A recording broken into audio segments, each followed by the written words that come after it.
Hi, my name is Ellie Darkus. This is my research podcast for AP Literature and Composition. I researched the Second Industrial Revolution and inventions of the 1920s in preparation for reading The Great Gatsby by F. Scott Fitzgerald. I will start by covering the Second Industrial Revolution, what it was, and what effects it had on society. Ford played a major role, so with him I'll discuss the use of assembly lines and mass production, and that'll lead me to the inventions and inventors of the Second Industrial Revolutions and the 1920s specifically.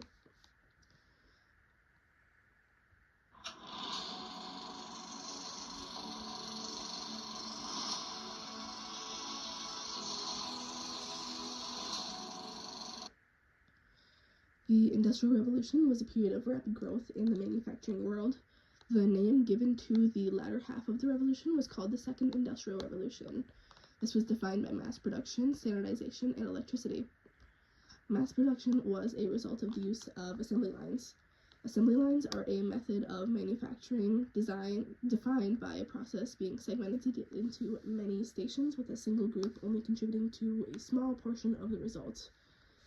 They sped up the process a ton, making workers able to produce more supply with less labor. Assembly lines were perfected by Henry Ford in the Ford Manufacturing Company when trying to engineer the first affordable car, the Model T. Ford's intention was to create a car that was not a luxury item, but instead a useful item for the average consumer.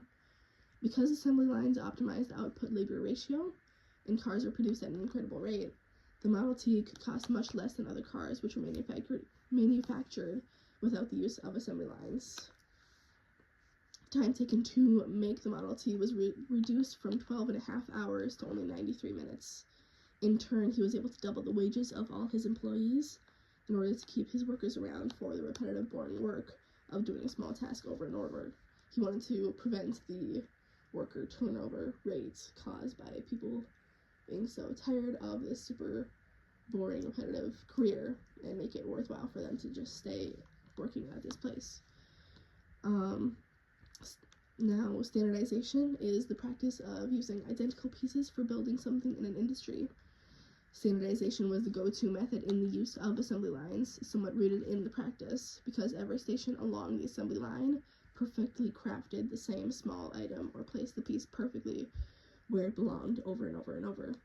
It was basically impossible to make the assembly line work if there was variation in the item that was given to you or that you give to another segment of the process. Electricity was developed in the first Industrial Revolution, but became more widely used during the second. It was a better source of energy because it was so efficient. Electricity alone led to many inventions, but it also facilitated the growth of factories, which then could make new technology more available for the average consumer.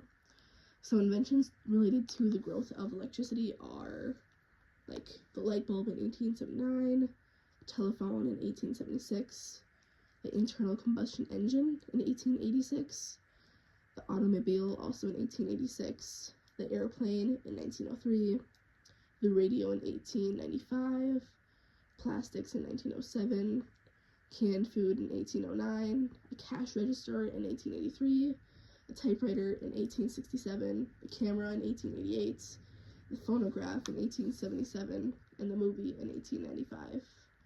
Sorry, that was kind of a long list, but overall, the Industrial Revolution caused a major change in the manufacturing culture of America in the 1920s. Those are some like the inventions of the Industrial Revolution, or the Second Industrial Revolution, I should say, overall. But in the 1920s specifically, there were a few that were pretty important. There was the early traffic signal, created by Garrett Morgan in 1923. Use of frozen foods in general in the 1920s by Clarence Birdseye. The Band-Aid in 1920 by Earl Dixon.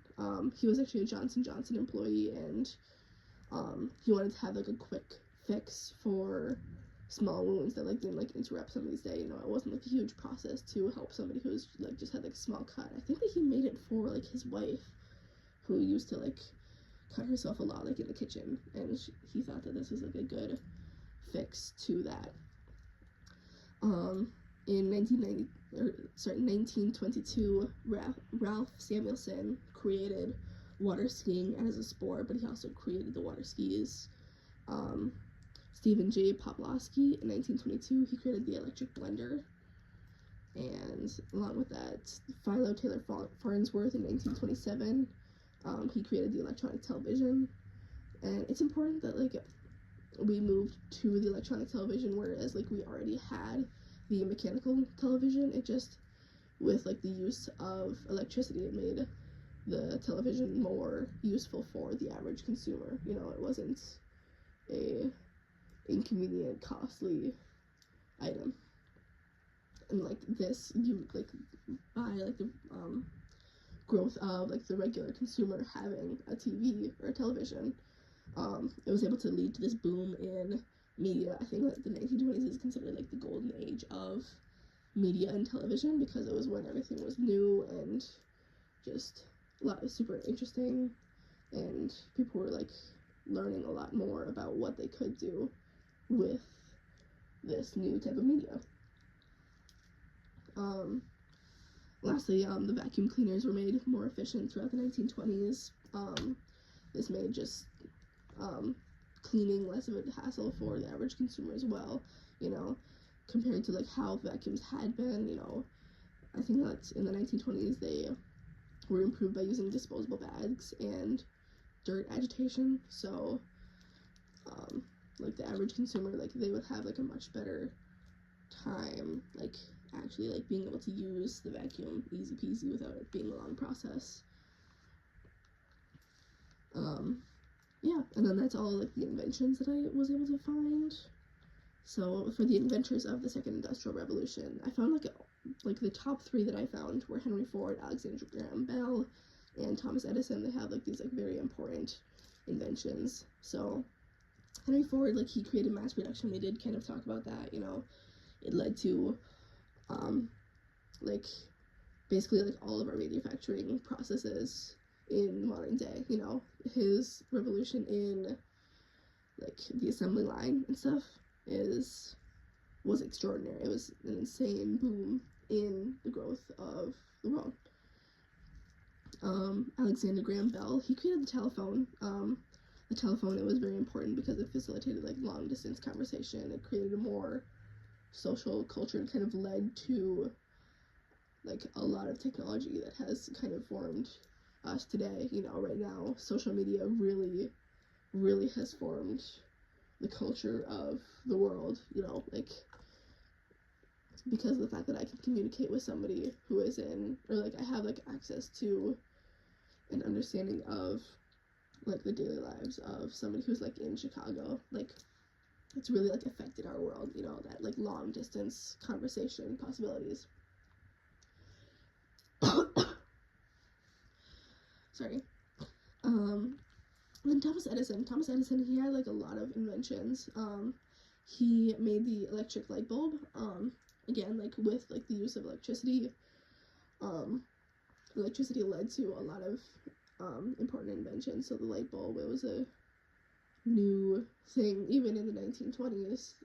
Actually, I'm not sure what time the light bulb got made, but like, you know, until then, like it was very difficult to have a lit room late at night, you know.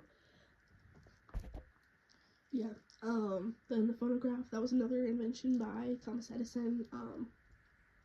That was a way for, or like one of like the early inventions that led to the creation of the telephone, you know. And all of these things, like he was more like a second industrial revolution kind of guy, you know, not fully like in the 1920s. So, you know, a lot of his early work led to a lot of like the growth of technology that we find really important. Edison, he also created the early motion picture. He was the one to kind of like lead the way to the mechanical television and then go towards the electric television, which again led to like the giant boom in media or mass media and like popular culture. So I don't know, Thomas Edison and Alexander Graham Bell, Henry Ford, they're all like very important inventors of this period. The 1920s was a time when the common citizen could reap the benefits of the Industrial Revolution, especially in this specific time of large economic prosperity. the growth of technology flourished, leading to these manufacturing advancements and the growth of popular media. And all of that new technology and all that stuff, it's really carried on towards, like, you know, the rest of history, like, even up to today. We still are using the telephone, the television, light bulbs. Light bulbs are a crazy thing that, like, could not imagine a world without, you know, a lot of this stuff. It's just insane. But yeah, anyway, 1920s was a great time for inventors and new technology.